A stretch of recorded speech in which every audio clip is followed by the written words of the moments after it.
قل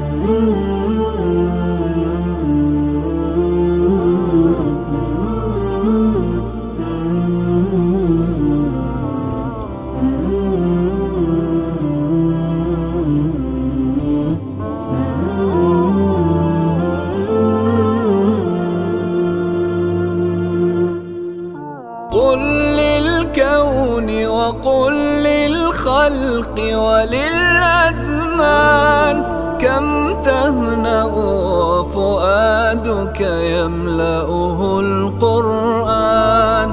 قل لهموم الناس وأسئلة الحيران كم فيك سرورا وسلاما واطمئنانا.